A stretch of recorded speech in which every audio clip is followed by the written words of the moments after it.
Across Kamala Harris? So during the 2020 primary, so I was a White House reporter covering the Trump administration, and like most White House reporters, getting drawn into the other side and, trying to get a better sense of, who could actually take on Donald Trump at that point. So, got pulled into the Democratic primary coverage a bit. And then, when she joined the Biden ticket, I covered her there. And then obviously when she became vice president, I was a reporter at USA Today at that point, but then made the jump over to LA Times. And so covered her a bit more, closely, and, dug a bit deeper into her California roots, her career and her ascent across the state, and sort of really tried to focus on, what catapulted her to the national stage. How hard is it to dig into, to figure out who is Kamala Harris? I think it's an extremely challenging task for any reporter covering Kamala Harris. She is somebody who rose through the political ranks relatively quickly in California. She's somebody who would rather you focus on her record and her policies than her personal life. And, for any politician, we want to unpack, who these people are and why they make the decisions they make. And that was really challenging. So, it does take a lot of, conversations with the people around her. She keeps a very tight-knit circle of friends that have been with her since her San Francisco days. And, just taking time to sort of understanding why she is the way she is, why she's so guarded, and, what makes her tick. Those are things that she doesn't give up easily to the public. As you dug into who Kamala Harris is, was there something you found that surprised you that most people don't realize or you hadn't realized before you started to look into her life? I think the thing that I find most surprising is people think she struggles with her identity, both as an Indian and Black woman, but also her ideology and this constant sort of balancing act between being a progressive and, more of a pragmatic centrist. But I think on the identity front, in terms of her background, she's never wavered. She's never, been publicly introspective about her race and ethnicity. And I think that's a source of frustration for her. It's a question she's had to continue answering, since she, came on the national stage. It's not a question that she really felt dogged by in California. And I think she credits that to growing up in the Bay Area, which is very multicultural.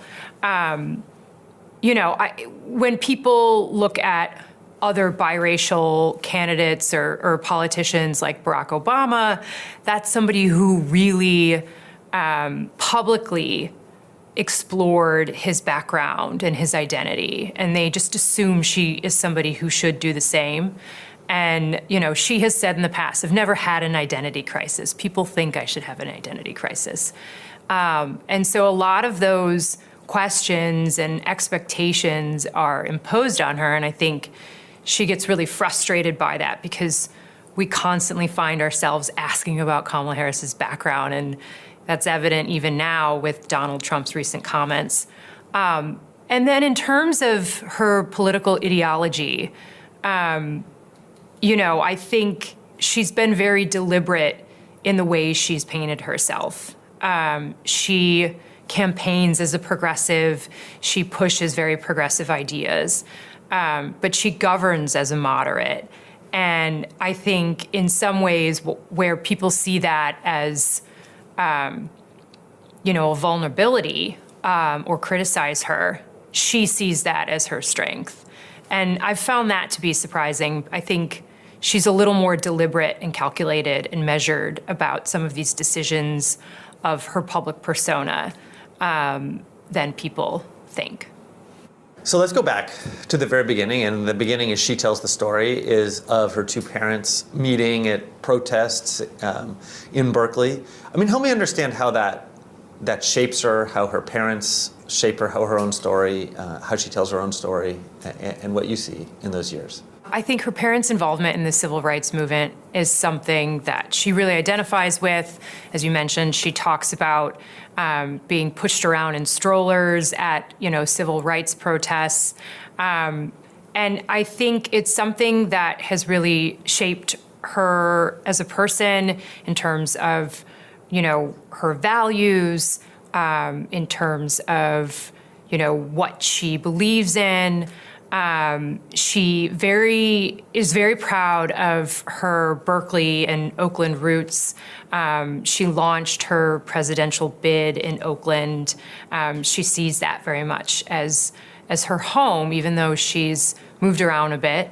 I mean, her parents have such an unlikely story, too. Can you help me understand their meeting and sort of how unlikely it was, especially at that time in America? Yeah, her mother was 19 years old when she came from Chennai, India, which is in the South, to pursue a PhD at Berkeley.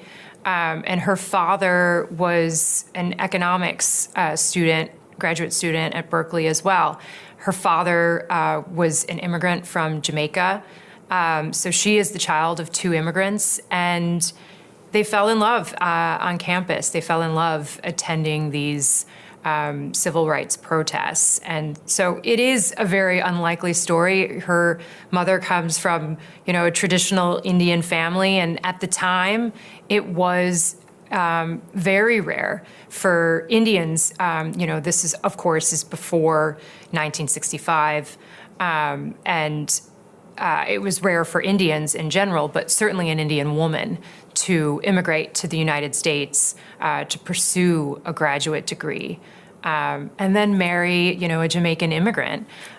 So her background, was unique at the time. She grew up in this very multicultural community in San Francisco, but it was an unlikely story for her parents to come together. How important a figure is her mom in her life? I think her mom is really the central figure who shaped her. She's probably the person she quotes the most. Some of these quotes she has gone viral for, talking about being unburdened by what has been, and those are words that her mother told her as a child.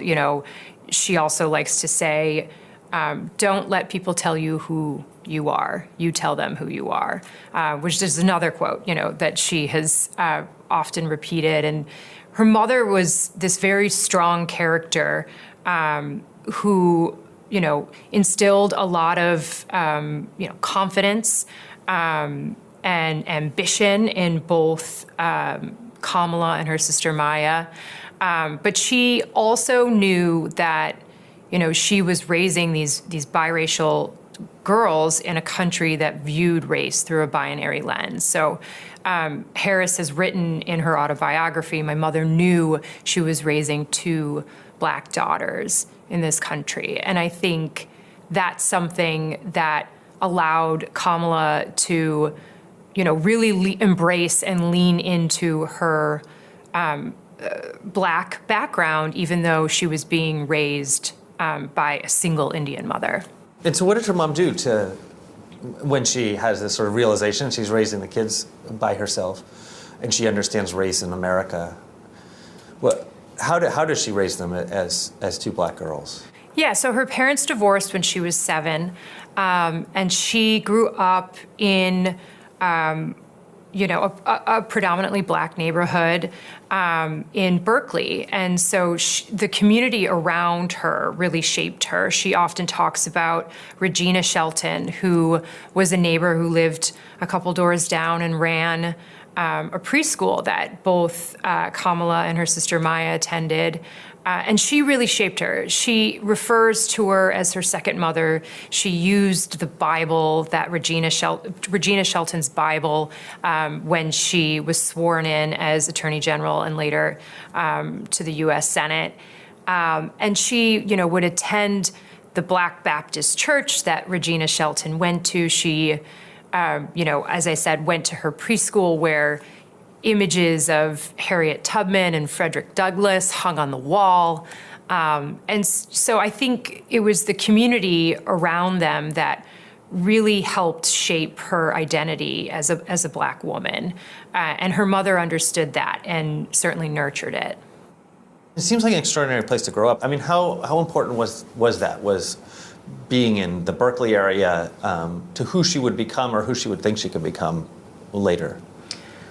I think it's immensely shaped her. I think she looks at Berkeley as a source of pride in terms of, where she came from and her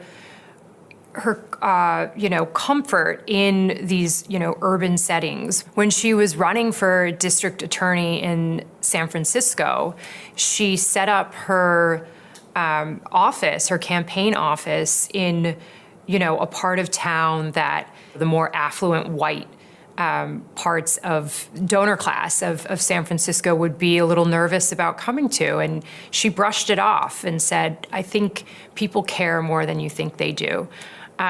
When she ran for president, she set up her campaign headquarters in Baltimore, which she said was a spirit city to San Francisco. So, she very much prides herself as being somebody who's from, an urban, multicultural, diverse community. And I think that's something that continues to inform who she is and some of the decisions she makes. Did she face racism from being biracial or by being Black as she was growing up? I think anyone who's biracial would tell you they've endured racism in this country, of course. And I think Harris is, no exception.